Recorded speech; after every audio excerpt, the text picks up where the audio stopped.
Buenas tardes.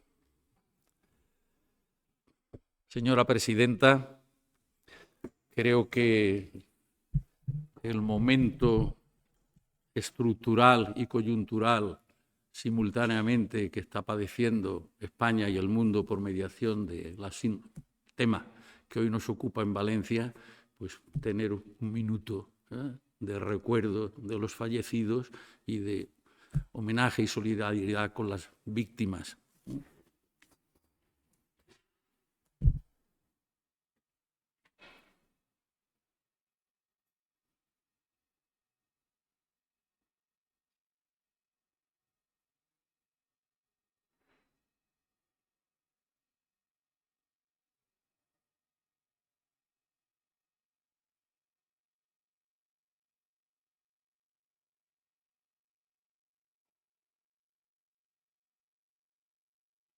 Muchas gracias.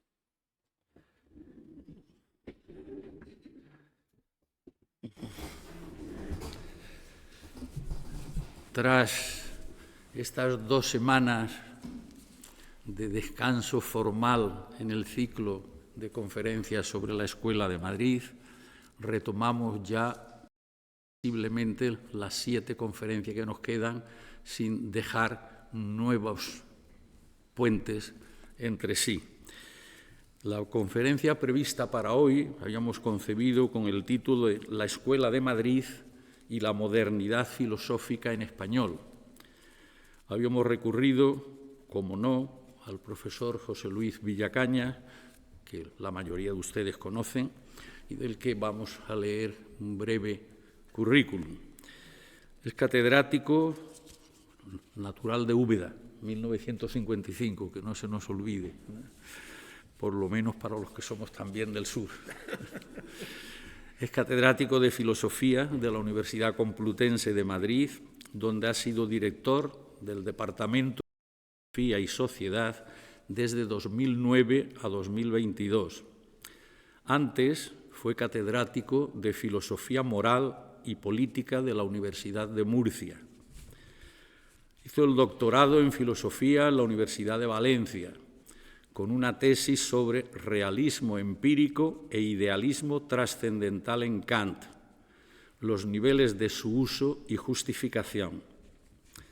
Se ha especializado en la filosofía alemana, desde la Ilustración hasta la actualidad del pensamiento de Blumenberg, pasando por la obra de Max Weber y Carl Schmitt.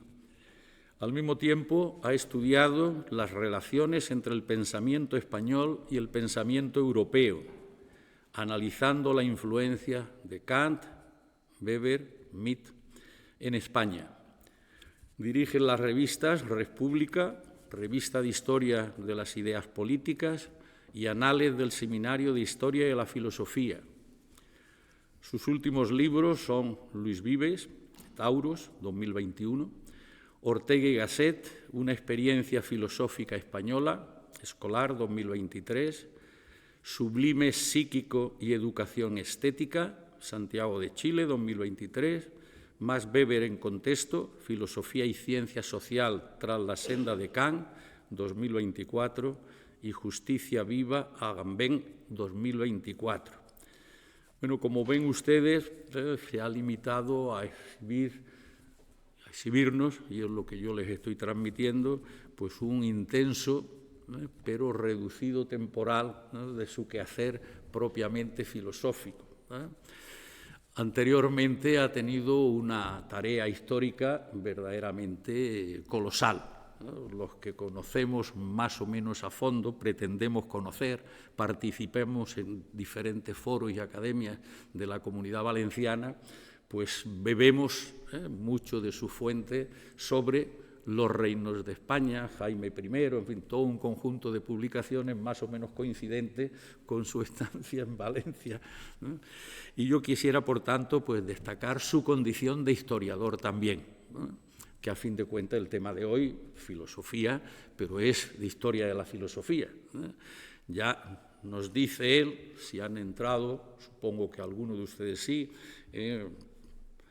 cómo nos invita por medio de Internet, pues nos ha dicho, hablaré sobre Ortega, Zubiri, el pasado y el futuro. Este ha sido tu mensaje incitador a que nos reuniéramos aquí. Como pueden observar, lo mismo de lo que hablamos sobre los mismos temas el primer día y el segundo día. Así que vamos a seguir enriqueciendo este conocimiento acerca de la muy importante Escuela de Madrid de Filosofía, en la que, para esto sin ninguna duda, pues es el de los sabedores, como se dice hoy, de los sabedores de verdad sobre esos temas. Sé bienvenido, ¿no? Somos todo oídos. Muchísimas gracias. Espera. Muchísimas gracias, señora presidenta. Gracias, amigo, por tu amable presentación. Gracias también por recordar de un modo sincero la tragedia de Valencia, una tierra tan entrañable para mí, y donde finalmente pues, este andaluz que llevo dentro echó sus raíces familiares. Para todos nosotros es un momento muy duro y un momento que requiere, ¿no?,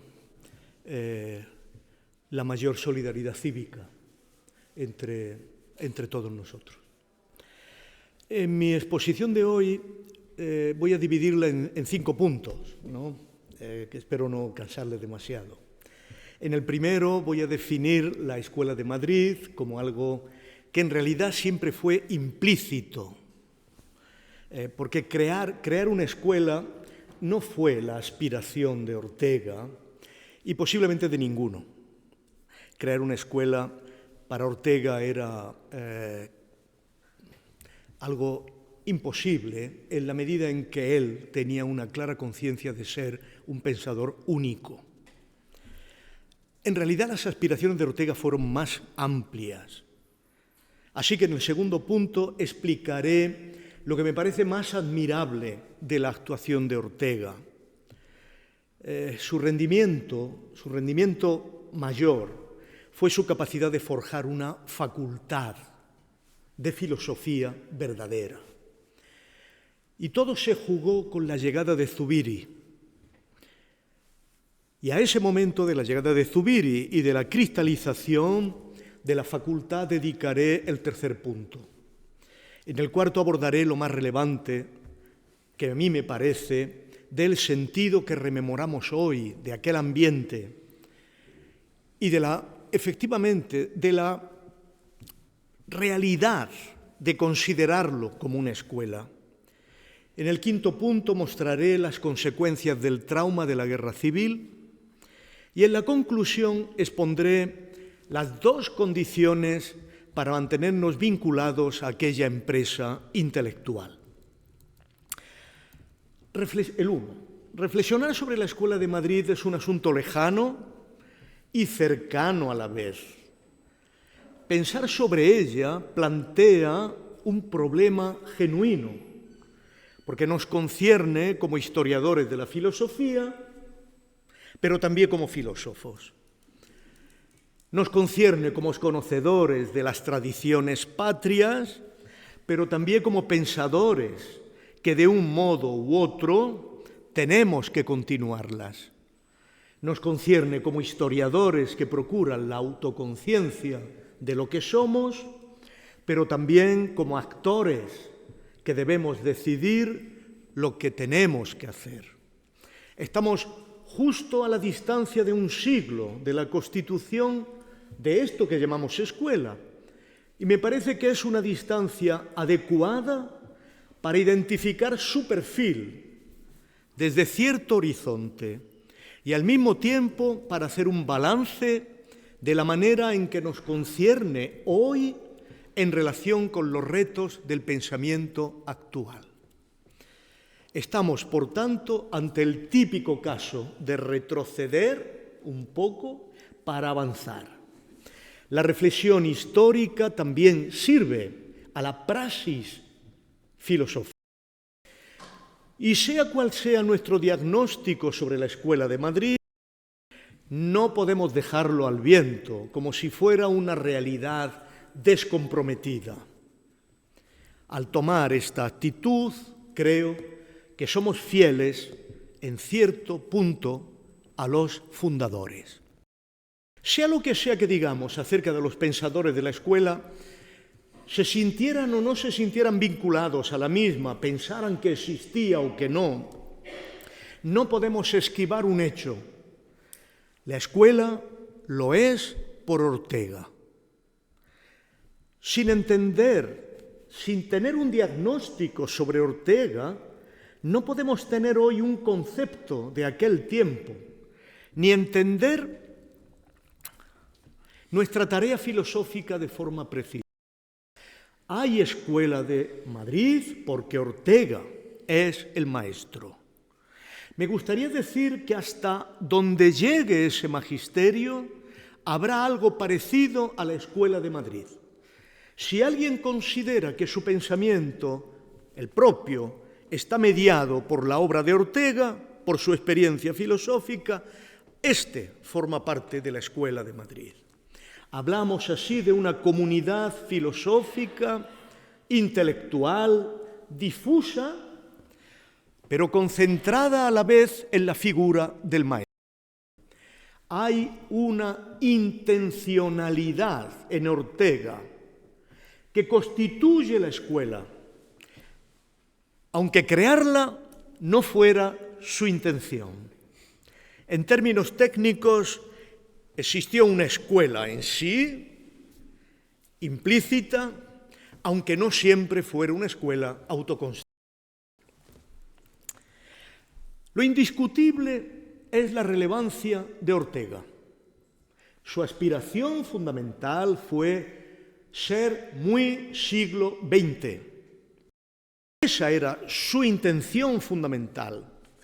Y determinó sencillamente que a través de su obra se pudiera conectar con la filosofía europea en la primera mitad del siglo XX y conversar con ella en español. La intencionalidad de Ortega fue crear una filosofía en español a la altura de su propio tiempo.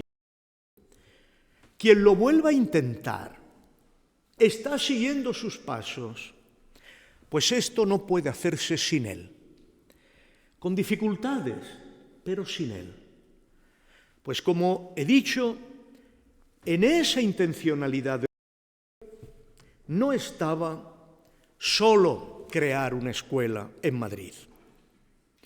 Ante todo, Ortega logró hacer de la filosofía una parte integral, necesaria de la cultura popular en español. Antes de él, en la generación de sus padres, se podía ser culto conociendo la literatura y la historia, pero poco o nada de filosofía.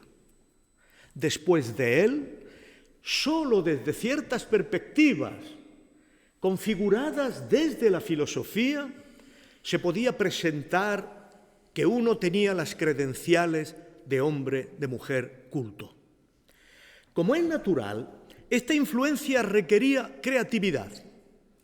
Popularizar una mirada filosófica es siempre una actividad culturalmente secundaria, porque primero hay que crear la filosofía. Solo después de crearla se puede convertir en popular. Sin duda, subir el listón cultural y filosófico de los que hablan español en los dos continentes fue la aspiración expresa de Ortega. De ella tuvo plena autoconciencia. Él lo había logrado con su creatividad y talento inimitables y lo sabía. Ese fue su éxito más espectacular. Pero vino facilitado por una segunda voluntad expresa en su vida y en su obra. Él quería ser la conciencia de su vida. Deseaba registrar en lo cotidiano del diario el movimiento intelectual mismo de Europa y de su país. Pero siempre lo hizo desde conceptos propios, sustantivos. Al hablar de lo que pasaba conceptualmente, dio a mucha gente las pautas compartidas de lectura de la realidad. En estas actividades podemos seguirlo hoy formalmente, pero conforme Ortega fue tomando conciencia de su propia relevancia, algo muy difícil de conseguir en un español, aunque es español Ortega, quiso lograr que esas dos prestaciones previas pudieran realizarse siendo filósofo en el sentido pleno del término, esto es, invocando su lugar en la conversación filosófica mundial. Con amplia competencia técnica, Ortega se enfrentó desde la tradición a lo que en cada momento consideró la vanguardia del pensamiento vivo mundial. Desde su propio taller habló y se posicionó en lo más nuevo. Ese fue su gesto de modernidad.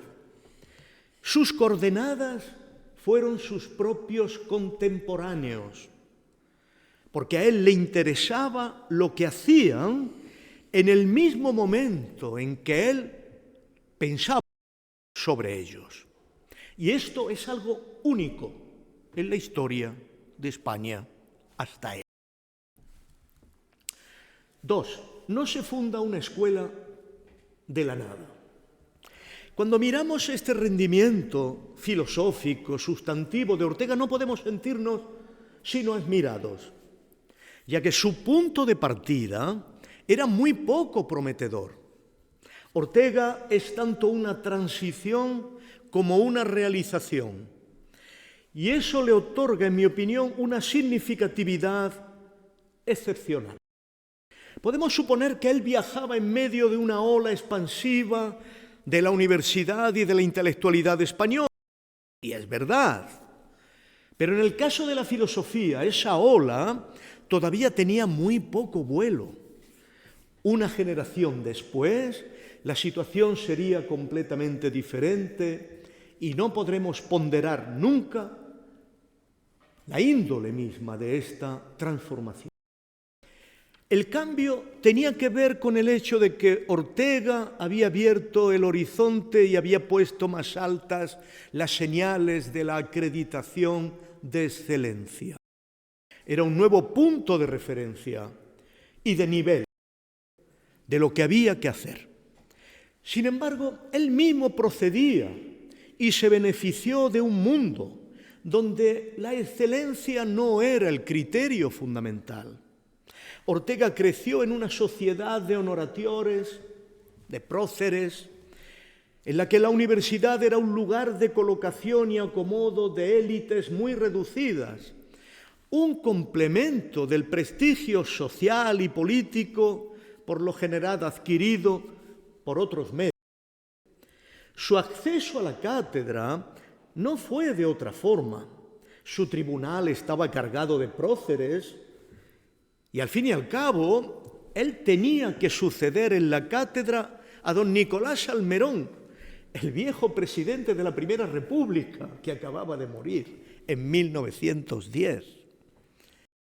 La tesis de Ortega, dedicada a los terrores del año 1000, no rinde los parámetros académicos profesionales. Como veremos, su punto de partida era de pura continuidad con la Universidad de la Restauración en medio de una sociedad que hacia 1910 no era capaz de comprender su profunda potencialidad.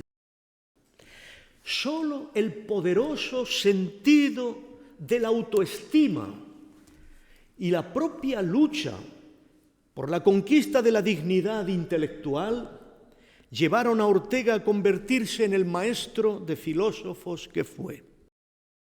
Muchos elementos convergieron en la conquista de esta posición, pero pasar de escribir sobre los terrores del año 1000 a escribir Meditaciones del Quijote 4 años después significó un salto cualitativo de tremenda magnitud. Ahí, en 1914, fue cuando se legitimó la entrega de la cátedra de 1900. Con este libro se inicia una modernidad filosófica española y se inaugura la institución de la filosofía española. Ahora se tiene un modelo que seguir. Para escribirlo, Ortega tuvo que estar en condiciones de operar filosóficamente con Husserl, con Cohen, con Nator, con Simmel, con Croce, influencias que acumuló con las más antiguas de Renan, Hipólito Taine y toda la cultura francesa, así como el saber de los clásicos desde Platón a Spinoza y a Nietzsche. Ortega tenía muchas cartas que jugar, pero si no hubiera escrito Meditaciones, su efecto sobre la filosofía española habría sido mucho más reducido. Y eso por una razón fundamental. Este libro situó la filosofía española en otro nivel. Antes estábamos en el nivel Unamuno. El nivel Ortega es de otra índole. Y esa otra índole es el rasgo de su modernidad. Unamuno ciertamente era todavía muy siglo XIX y su comprensión de la filosofía era indistinguible de su literatura, que es en el fondo una poética. Su expresividad no permitía distancias, tenía que ser él en cada línea. Su inquietud venía de todo un siglo de interioridad que ya no encontraba su comodidad en el cristianismo popular o secular. Su marginalidad, la de Unamuno estoy hablando, era profunda, a pesar de que su estatus como rector de la universidad podría parecer otra cosa. Su capacidad de fundar una escuela nula. Su personalidad, agigantada por su lejanía, resultaba demasiado invasiva. Capturaba a los lectores con una fuerza carismática que privilegiaba la vivencia y el dramatismo por encima de la distancia y la objetividad. Ortega se midió contra esa comprensión de la filosofía que le resultaba insuficiente. No defendió una filosofía de la vivencia personal, sino de la idea. Su método fue el escorzo, la distancia, la doble distancia, la mirada compleja, la doble perspectiva ideal. Ortega, así, frente a Unamuno, se convirtió en un sistema de mediaciones intelectuales. Aunque su filosofía se centraba en la vida, le interesaba sobre todo su objetivación mediante la cultura y el espíritu, en sus manifestaciones históricas, con sus expresiones señeras. No percibía que la cultura fuera una intensificación adámica, que tuviéramos que hacerlo todo desde nosotros mismos, desde el principio, como Unamuno, sino una conquista histórica. La vida para él no llevaba al subjetivismo, sino que estaba dotada de estructuras objetivas que dificultaban o facilitaban la vida, pero que afectaban de forma universal a la existencia humana, a cuyo estudio y desarrollo se aplicaba la razón. Unamuno expresaba su drama personal, pero no tenía gran interés por la razón vital ni histórica, sino por su existencia eterna.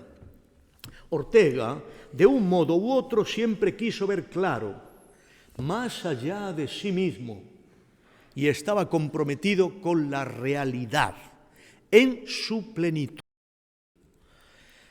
Para dar amplitud y continuidad a su tarea, Ortega tenía que partir de casi cero.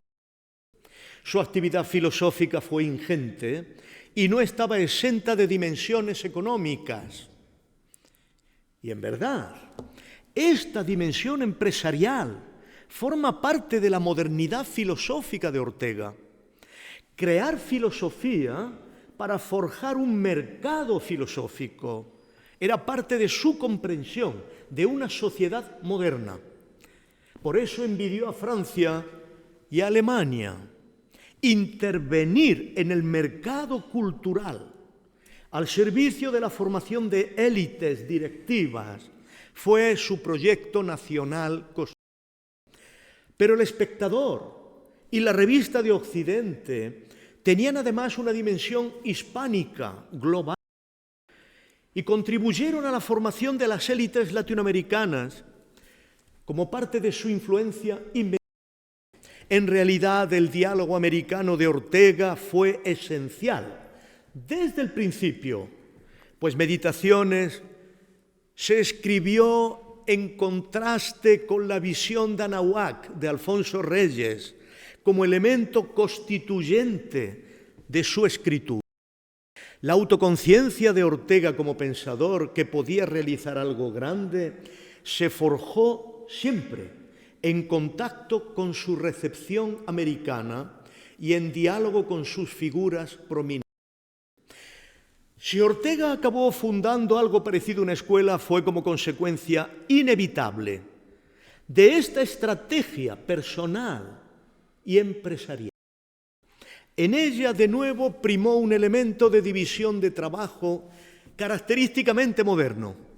La relación entre la facultad y la editorial Revista de Occidente formó parte de esta dimensión estratégica. Su entorno de colegas, colaboradores y amistades en la cátedra eran también su estructura de cooperación profesional en la editorial. Así se fueron desplegando a la vez uno y otro proyecto. Ortega creaba, mientras Morente traducía, administraba. Cuando se incorporaban los jóvenes, mientras hacían su tesis, también traducían y publicaban en la Revista de Occidente. Lo hizo Gauss, lo hizo Ayala, lo hizo Marías. Y así, con todos, se ofreció un taller de filosofía europea en Madrid. De haber continuado España su camino histórico sin el trauma de la guerra civil, la editorial de la Revista de Occidente podía haberse convertido en el Fondo de Cultura Económica y la Universidad Central podía haber sido nuestra UNAM. No debemos olvidar que sobre estas empresas ha fundado México su hegemonía cultural americana en nuestro idioma. Lo que aquí Ortega estaba imaginando, mediante un pensamiento propio, con una teoría de la universidad y de la función de la filosofía en ella, y con las empresas adecuadas para hacerlo, en realidad se aplicó en México por sus discípulos trasterrados con Gauss a la cabeza. 3. Zubiri. Para ejemplificar el cambio radical que se culminó, tenemos que hablar de la llegada de Zubiri en 1920. Venía a sustituir a Bonilla y San Martín, Adolfo Bonilla y San Martín, un sabio multifacético, erudito, con obras meritorias referidas a la cultura. El estudio de la cultura jurídica en la época de Alfonso X, el platonismo castellano en el siglo XV, Juan Luis Vives, y un sinfín de temas literarios. Este era el perfil de este gran discípulo de Menéndez. Zubiri tenía solo una tesis sobre la teoría del juicio en Husserl, un filósofo que además estaba en plena revisión de su obra. Zubiri ganó la cátedra no tanto por sus méritos, una tesis, sino por su compromiso con el futuro. A los pocos años de ganar la cátedra, Zubiri marchó a Alemania para escuchar directamente a Heidegger. Trascendental curso de 1929, dedicado a los conceptos fundamentales de la metafísica, una obra completamente central en la evolución de la filosofía contemporánea. Su traducción de la gran conferencia, que es metafísica, por parte de Zubiri, testimonia su capacidad de hacerse con lo que en esos momentos era el centro mismo del pensamiento. Pero Zubiri discrimina, no se queda en la diferencia ontológica de Heidegger. Cree que la realidad presenta estructuras que pueden conocerse y se lanza a ponerse al día de las repercusiones filosóficas de la ciencia alemana con Bohr, Heisenberg, Planck, Einstein. Zubiri no se siente cómodo con el nominalismo heideggeriano, con la impenetrable dialéctica de olvido y presencia del ser, entregada a una lógica extraña, ignota, que solo decide un tiempo concentrado en la subjetividad de la Stimmung. En lo que hay, en la realidad, se revelan sus propias estructuras lógicas, físicas, porque la realidad es transparente a la inteligencia, porque la inteligencia es ella misma parte de la realidad. Zubiri parece lejano a Ortega, pero no es así. Sencillamente recuerda que la vida no es la estructura más básica de la realidad. El monumental programa que aparece en Naturaleza, Historia y Dios de 1944 de Zubiri acoge por lo general la producción anterior a 1936 y sitúa el gran tema orteguiano de la vida dentro del dinamismo evolutivo de la realidad en general. La vida es, cierto, un dinamismo intensificado, concentrado, dirigido, a veces contrario a la segunda ley de la termodinámica. Y la vida constituye una emergencia respecto del mundo de la física. Pero tanto un mundo como otro, el inerte y el vivo, son estructuras en evolución. Zubiri se compromete con la aspiración de definir una filosofía capaz de identificar las estructuras fundamentales de la realidad en su devenir y por eso también en su proyección sobre el mundo humano, sobre el proceso de la antropogénesis, por ejemplo, configurado siempre por vínculos sociales, cuyo fundamento último es tanto la inteligencia compartida, en tanto seres sentientes, carnales, como la religión. Sin esta dimensión social de la religión, en tanto cemento de la vida de los humanos sensibles, elementos centrales de la naturaleza evolutiva de la vida hacia la historia, hacia el espíritu, para Zubiri no se pondrán a explicar derivaciones de su pensamiento de las que luego hablaremos.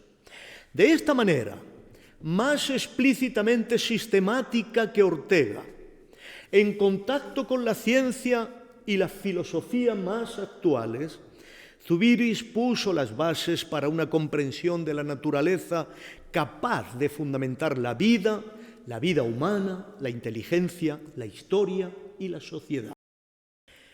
Cuando lo miramos desde este punto de vista, apreciamos sencillamente el esfuerzo por ofrecer la estructura de una filosofía integral, como el propio Ortega luchaba por hacer. 4. Hablar a la juventud. Con Zubiri, con Ortega, con Morente se tenían herramientas para avanzar. Con la configuración de este grupo inicial se comenzó algo específicamente moderno, que jamás antes se había dado en España. Se trató de la conexión de la filosofía con la juventud, configurando en España algo parecido al Jugendbewegung. Esta es una novedad radical en la cultura española, como lo fue la integración de mujeres en esa juventud creadora, desde Zambrano a Dolores Franco, desde Rosa Chacel a Maruja Mayo. Fue una España compleja, plural, donde convivían católicos y republicanos de un modo bastante sencillo y natural. Su expresión más fulgurante fue Cruz y Raya, la revista dirigida por José Bergamín, en la que Zubiri publicó artículos fundamentales, pero abierta a los jóvenes más prometedores. Pero más allá de ella, lo más preclaro de este mundo expansivo, propio de la inteligencia que se daba, que se reunía en la universidad, que forjó una juventud llena de potencialidad, quedó simbolizado, más allá quedó simbolizado por la fundación de la Facultad de Filosofía y Letras, de la que Morente fue su decano, arquitecto, constructor, casi albañil. No está clara la forma en la que el sentido de esta facultad encaja en el programa orteguiano de misión de la universidad. Sin duda alguna, Ortega tenía una mirada de la filosofía que iba más allá del diálogo con las letras. Zubiri también, lo hemos visto. Él necesitaba, también Ortega, necesitaba el diálogo con la ciencia, lógica, matemáticas, física, biología.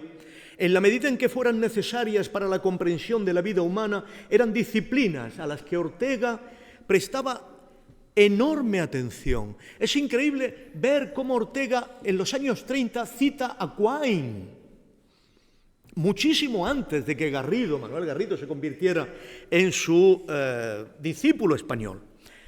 Era un sistema creciente de concreciones en el que todos encontraban un alojamiento para su trabajo.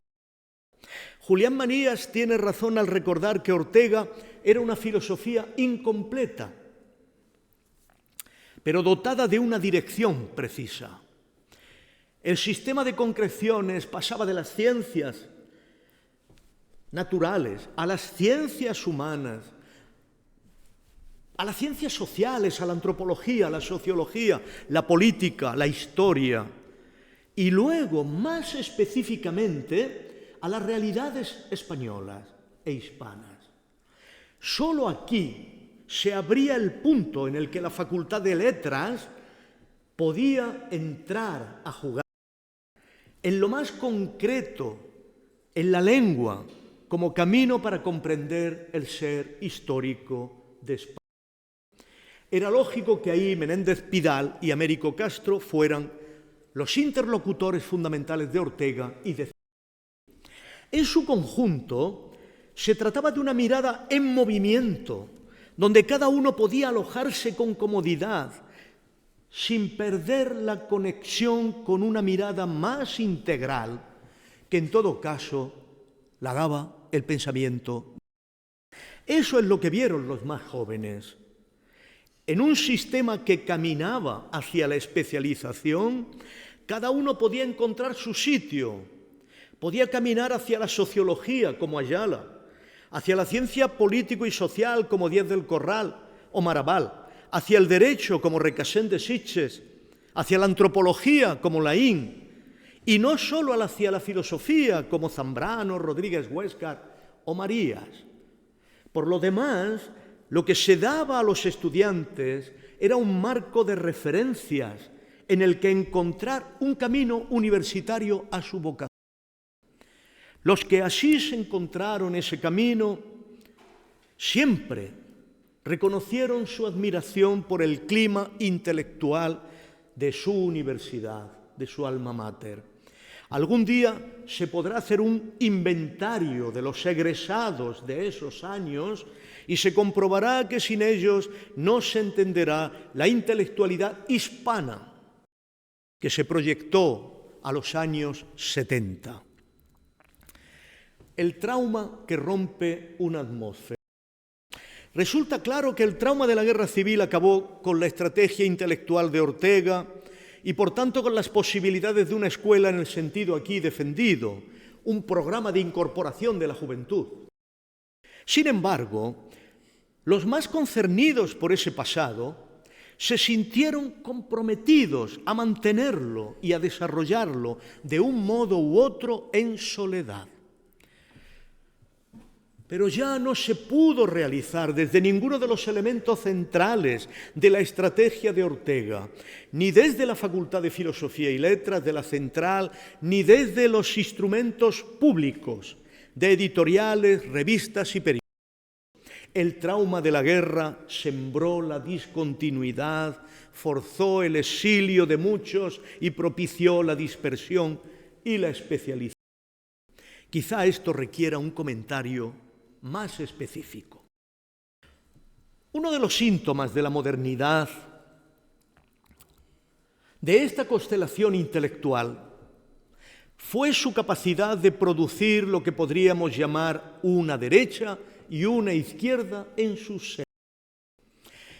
Como todo procedía de una matriz de pensamiento unitario, el de Ortega, cuyos principios mismos reposaban sobre la indeterminación estructural de la vida humana, que no puede determinar la forma de sus concreciones, la filiación a la derecha o a la izquierda muchas veces fue azarosa, dramática y personal.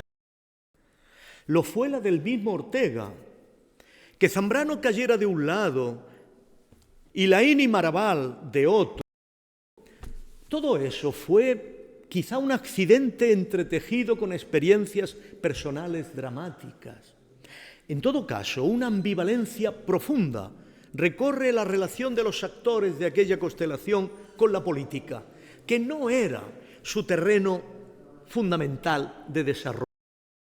Podemos verlo en casi todos sus miembros, lo que significa que sus trayectorias realmente estaban diseñadas para vivir en una libertad donde las opciones no estaban posicionadas en frentes radicales. Ortega no formó parte ni de los vencedores ni de los vencidos y estuvo en el limbo.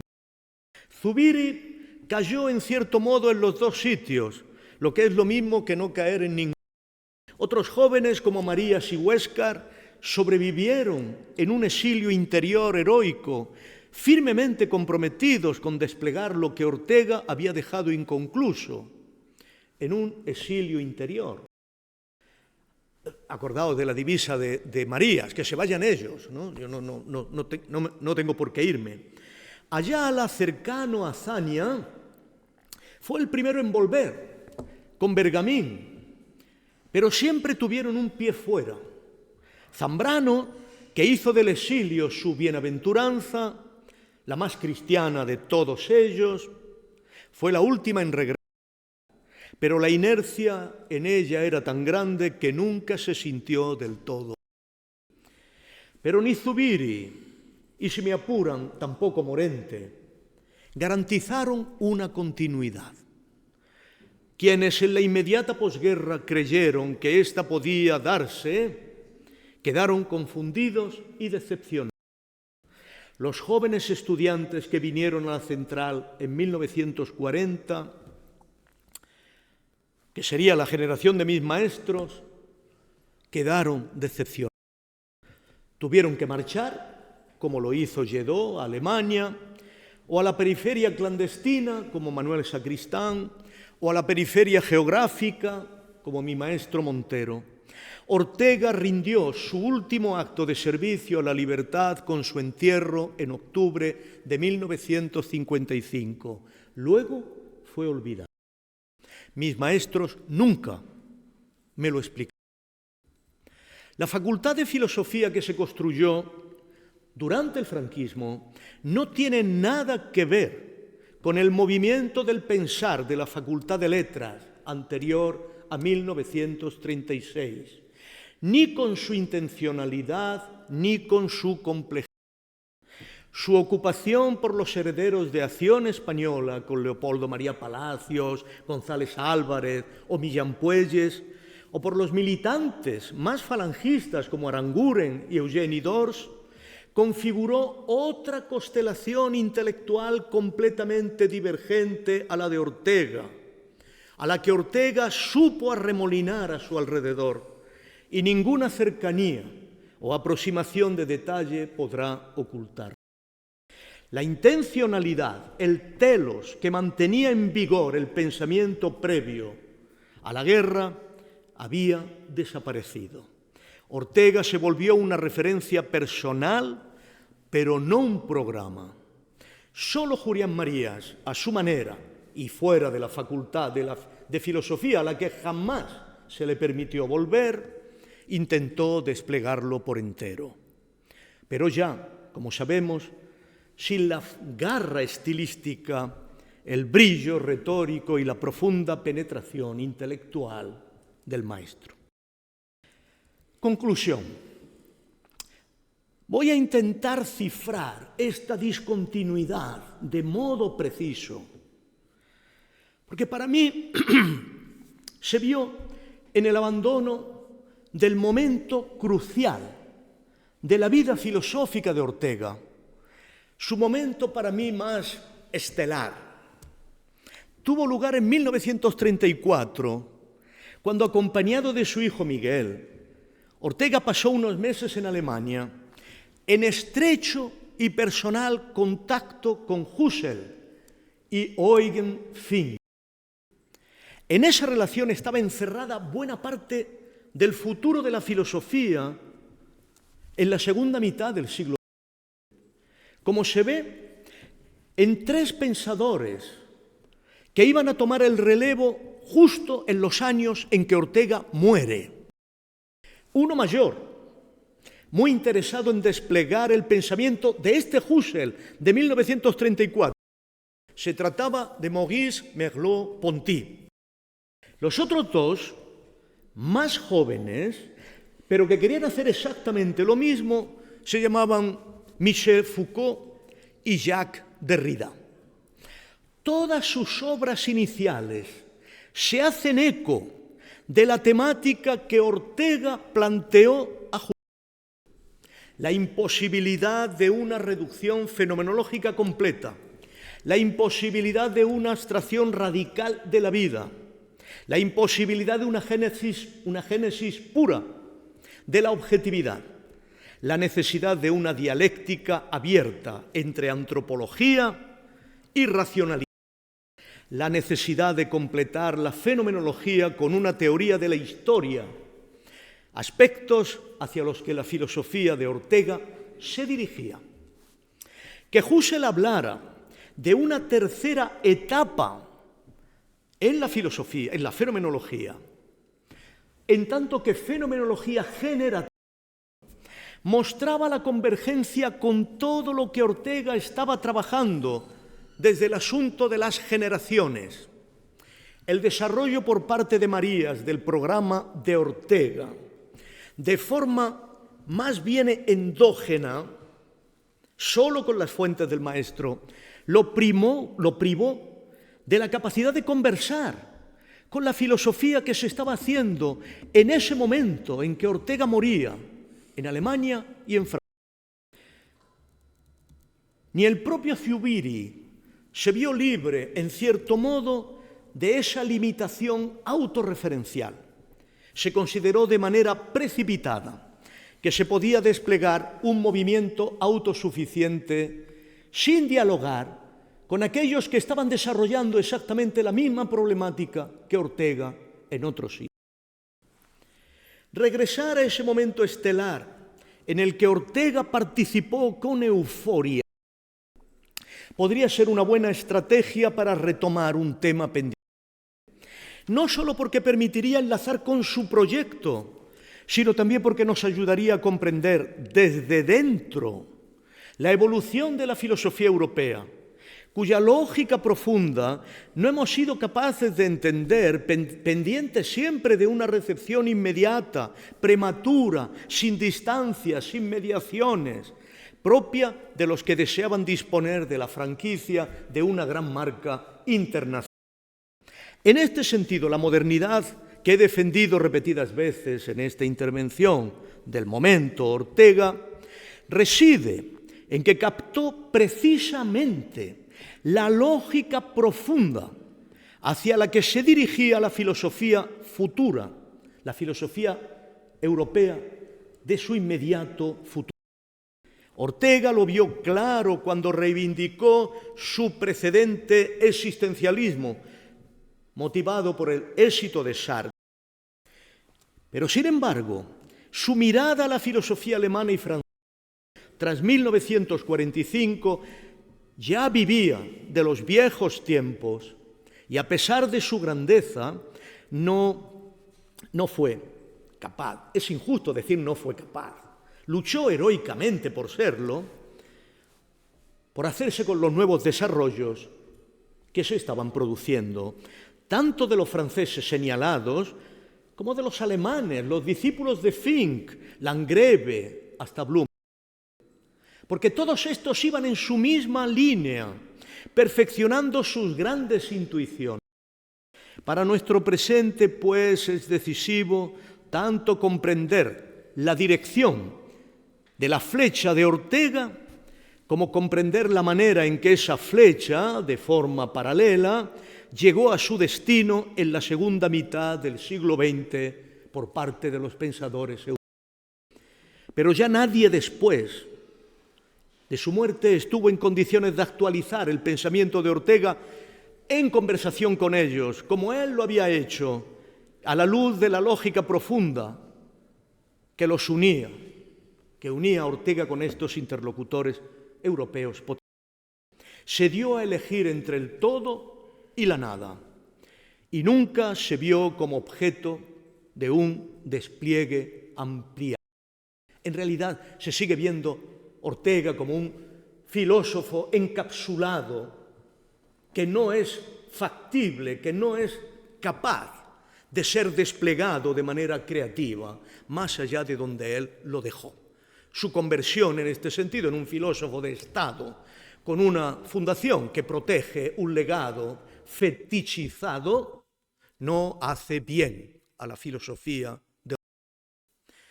Aunque este comentario hace referencia a la cuestión de la filosofía en un sentido más técnico, que excuso, no quiere decir que la filosofía de Ortega no haya tenido y tenga otros efectos formidables de influencia. Tal y como he dicho, en la medida en que se quiera disponer de un lenguaje filosófico ensayístico, de una retórica de comunicación, de ideas filosóficas al gran público, Ortega estará siempre presente en la reflexión filosófica en nuestro idioma. Sin embargo, si esta conversación quiere integrar verdaderamente a los pueblos que hablan nuestro idioma, deberá tener en cuenta una influencia especial de la Escuela de Madrid. Me refiero a su proyección latinoamericana. Gauss, junto con el orteguiano Samuel Ramos, aplicó en México la voluntad de construir una filosofía mexicana, capaz de dar cuenta reflexivamente de su propia tradición y de desplegarla con fuerza, lo mismo que había hecho Ortega.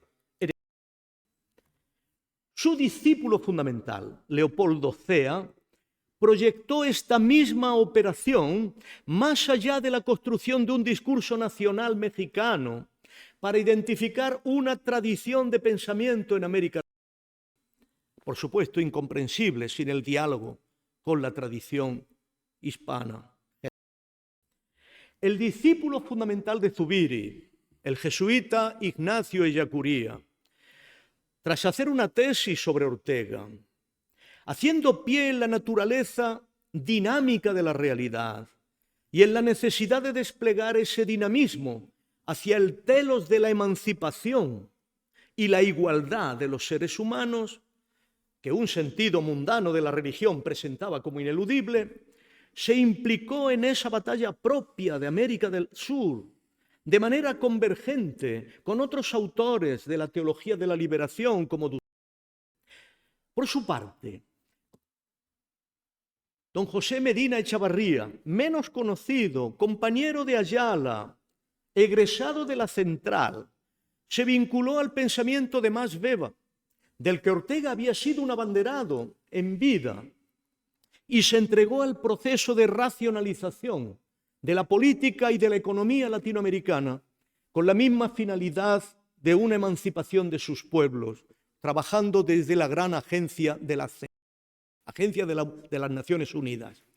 No es posible ser fiel al pensamiento de Ortega, de Zubiri, de Gauss, sin recordar que sus discípulos más directos se han implicado de una forma muy clara, por diversa que pueda parecer, en esa batalla de entregar a los pueblos latinoamericanos una realidad a la altura de la dignidad.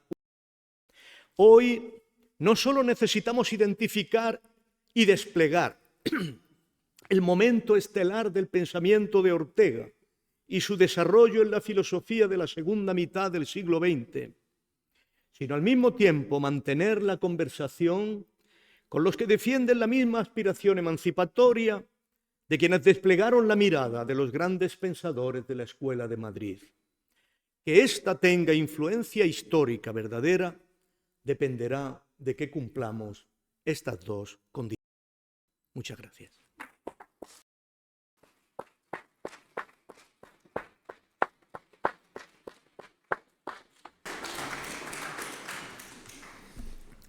Pocas palabras para iniciar un diálogo. La primera, y con esto podríamos acabar, es gracias. Gracias. Cuando allá por el mes de enero, nuestra presidenta y yo, pues estábamos pergeñando la necesidad y la conveniencia de resucitar, no a Ortega solo, sino a la Escuela de Madrid en conjunto, pues ¿no? Entendíamos que era más que necesario, no solo conveniente y necesario, sino más que necesario, ¿no? Te has referido al abandono en numerosos estadios, por no decir en la continuidad de todos los estadios, ¿no?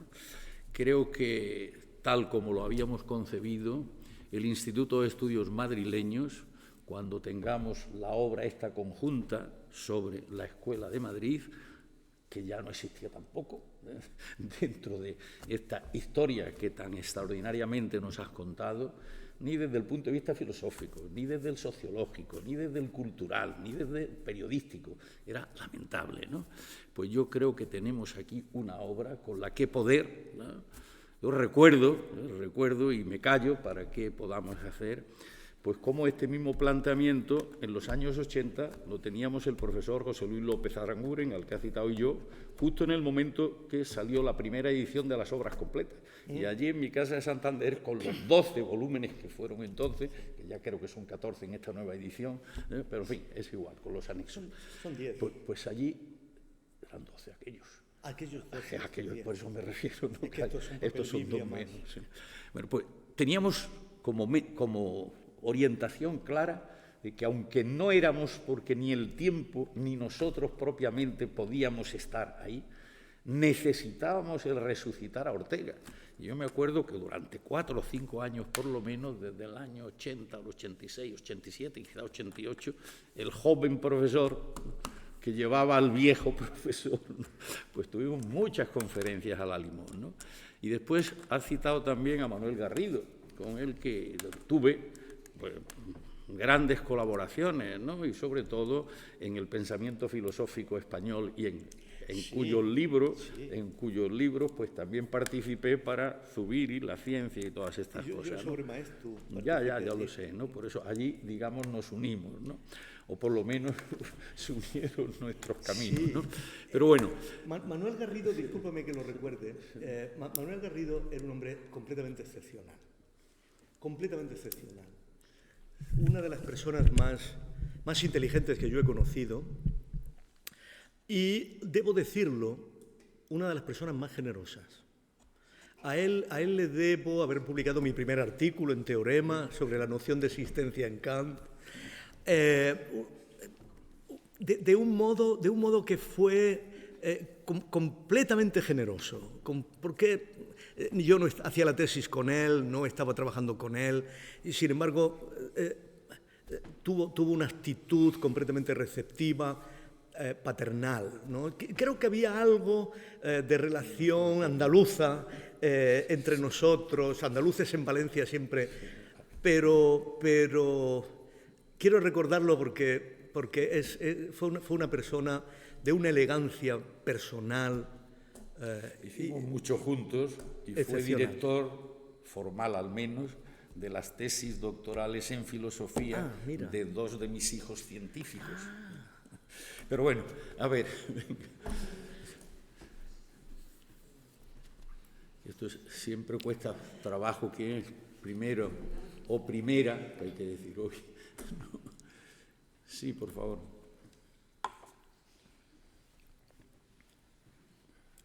Bueno, has dicho que Ortega no tuvo gran discípulo, ¿no? No tuvo continuidad. Pero has mencionado también a Michel Foucault, a Derrida, Heidegger. Todos estos filósofos brillantes, los 4 son brillantes, siempre son fin de la filosofía. ¿Siempre son? Son fin de la filosofía, nunca dejan migajas. Porque su propia brillantez un poco obstaculiza la posibilidad de que haya hilos que continúan, ¿no? O sea, hasta qué punto el filósofo de genio es un exponente más, ha habido muchos, del fin de la filosofía. Está bien visto, Juan. En realidad podemos generalizarlo a todo gran autor, ¿no? Siempre ha desplegado las cosas de un modo tan intenso que, en cierto modo, marca una vía muerta, ¿no? En cierto modo. Ahora, yo he llamado la atención sobre su juventud en los años 1955, recién muerto Ortega, porque nos muestra los problemas de los que emerge luego su pensamiento. Y regresar ahí es importante para reabrirlo. Porque es ahí, cuando vemos Psicología y Fenomenología, el curso de Michel Foucault, o cuando vemos Origen de la Geometría, la introducción a Husserl de Derrida, o cuando vemos Sur la nature de Merleau-Ponty, cuando vemos, que esto ya es un momento final, pero cuando vemos esto nos damos cuenta que la problemática era estrictamente aquella en la que estaba Ortega. ¿Cómo estamos en condiciones desde la vida, desde el ir dentro de la corriente de la vida, estar en condiciones de configurar una autoconciencia pura, una conciencia trascendental? Esta misteriosa dificultad, en el fondo, es la que emerge tanto de la obra del joven Derrida, es la que emerge tanto de la obra del joven Foucault, como es la que emerge de la obra final de Merleau-Ponty. Esto no quiere decir, en modo alguno, que los resultados que emergen desde ahí, primero, no sean, como dices, un callejón sin salida, o que esos resultados fueran aquellos que podrían preverse desde la posición específica de Ortega. En modo alguno. Yo creo que Ortega estaba mucho más cerca del último Merleau-Ponty que de la manera en que Derrida y Foucault reaccionan al último Merleau-Ponty. Piensa, por ejemplo, en algo decisivo y fundamental. El último Merleau-Ponty está estableciendo cursos en los que estudia todos los biólogos que Ortega estaba citando, desde von Uexküll hasta Teilhard de Chardin. Ortega ya no lo cita, ¿no? Pero estamos hablando de una comprensión de mediación de la autoconciencia a través de los procesos internamente vitales que permiten conectar el mundo animal con el mundo humano. Este ensimismamiento y alteración, ¿no? Estos temas son los orteguianos. Estas fuentes científicas con las que desarrolla Merleau-Ponty son los orteguianos. Obviamente, estamos hablando de los años 56, 57, 58, 59, 60, 61, que Ortega ya no vive, pero que Ortega podía haber desplegado. Esos mismos temas son los que cogen Foucault y Derrida y los despliegan de una manera que efectivamente nos llevan, uno, a la historia de la escritura, porque en el fondo lo que está haciendo Derrida es una etnología del de cercano alcance, 3.000 años, historia de la escritura. Mientras que lo que está haciendo Merleau-Ponty es decir, la posibilidad de signo y de símbolo ya está inscrita en la vida animal, por Mann, ¿no? Si nosotros queremos un nuevo inicio de ese callejón sin salida que tú, obviamente, estás identificando, tenemos que dar un paso atrás y ver dónde se cegó el camino. Y el camino se ciega ahí. Y si no regresamos ahí, y no con Millan-Puelles a la doctrina del ente o del ser trascendental, si no regresamos ahí, no comprendemos el desarrollo, la lógica del desarrollo de la filosofía contemporánea, para cuyo desarrollo estamos mejor dotados con el Ortega, de ensimismamiento y alteración, del hombre y la gente, de historia y sistema, etcétera, etcétera, que con la filosofía que vino después. Esto es lo que he querido defender. Porque era más en contacto con la ciencia que con Santo Tomás. Con todos los respetos a Santo Tomás, obviamente. También la de Francisco en sus últimas encíclicas. Pero es que de esto podíamos hablar, de esto podíamos hablar. Sí. De esto podíamos hablar. Porque el único que toma la posición de Merleau-Ponty, de forma secreta, pero la toma, es Bruno Latour, que efectivamente cita a Francisco en sus libros. Es Bruno Latour, con su voluntad de no huir del mundo, que es su primer escrito que se conozca. Esto es, con una aspiración de una enmienda a la totalidad acerca de las potencialidades gnósticas de huido del mundo de la diferencia ontológica heideggeriana. Esto es muy importante para pensar el presente. ¿Desde dónde? ¿Desde qué lógica interna lo pensamos? ¿No? Bueno, hay un libro sobre Ortega como filósofo de la ciencia que se publica ahora en Escasa. A ver si ese libro retoma ese hilo. Sí. No, Ortega y su preocupación, que es también la preocupación fundamental de Bruno Latour, por esa visión cientifista de la realidad. Claro. Y Ortega es muy crítico de esa visión. Claro.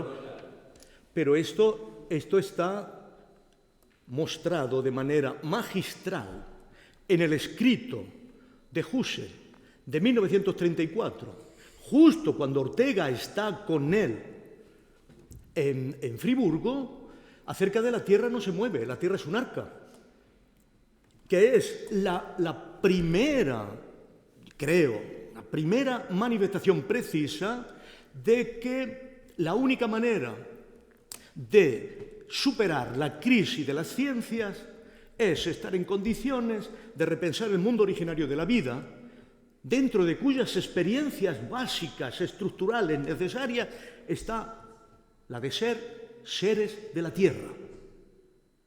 ¿No? Esto, cuando uno va a los escritos de Bruno Latour, se da cuenta que este Husserl, citado o no citado, está muy presente, ¿no?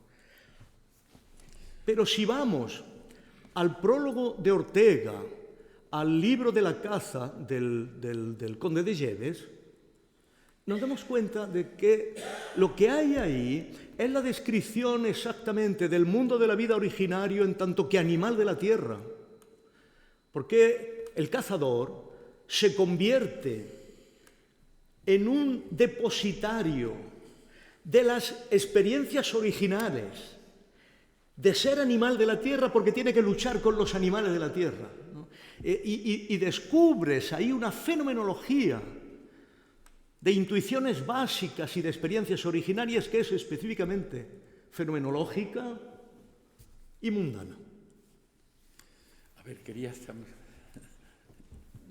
Bueno, me ha gustado mucho eso de que has dicho que Ortega inauguró como la modernidad de española. Es muy curioso, ¿no? A pesar de que la vida es indeterminada, a mí lo que me sorprende es que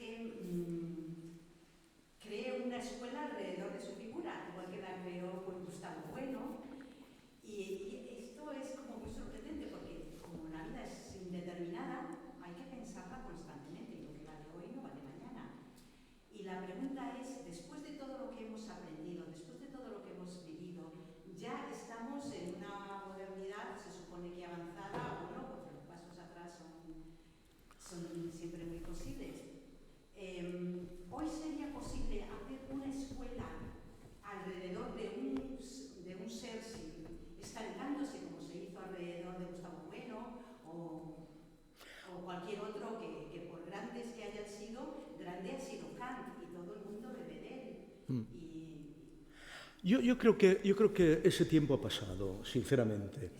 Creo que Ortega todavía pertenece a una época en la que domina de forma, podemos decir, gloriosa, la figura del pensador, del intelectual carismático. Y creo que en nuestro tiempo no hay ninguna posibilidad de un pensador carismático. Por supuesto, existe la posibilidad de un pensador que construya un vocabulario extraordinariamente tecnificado, un vocabulario enrevesado, que pueda configurar una capillita a su alrededor.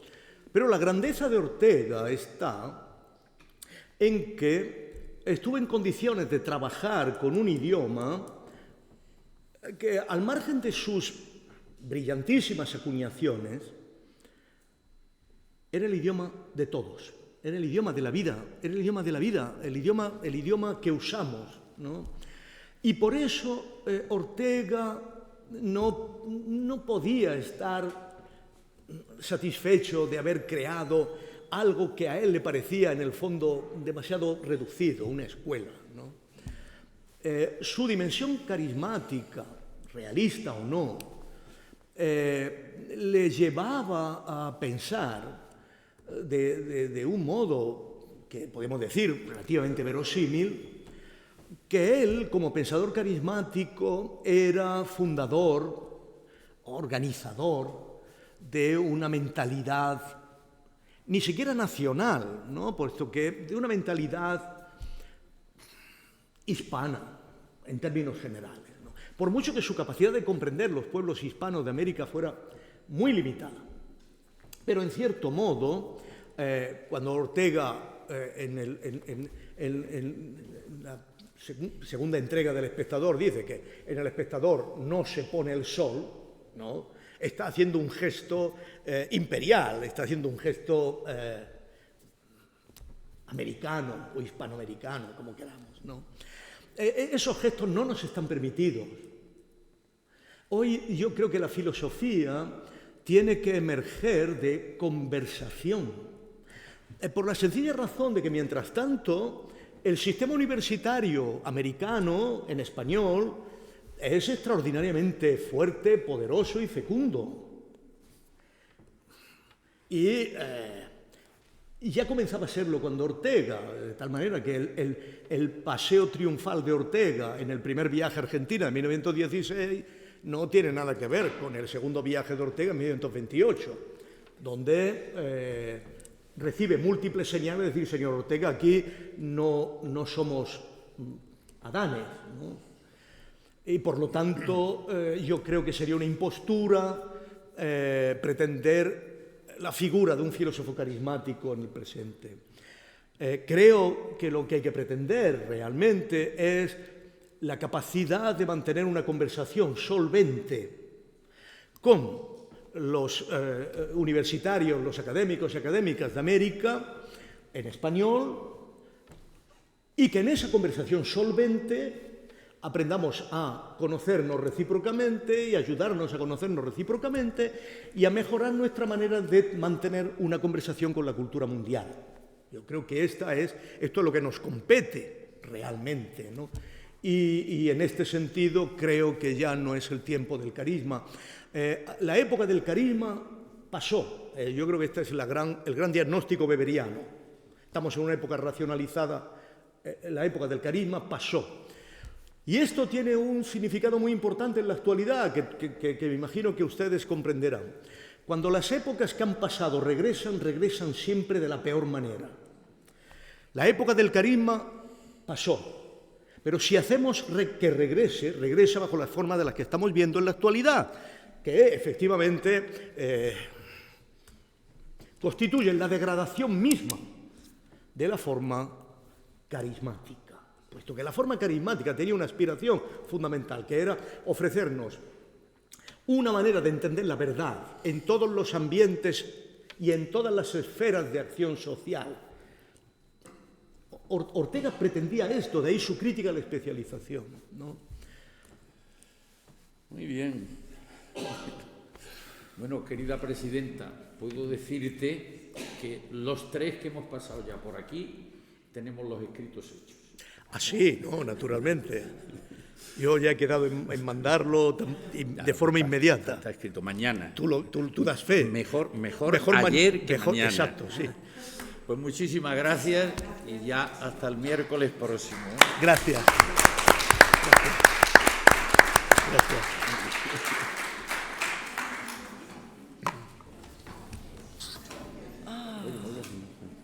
He hecho una síntesis histórica.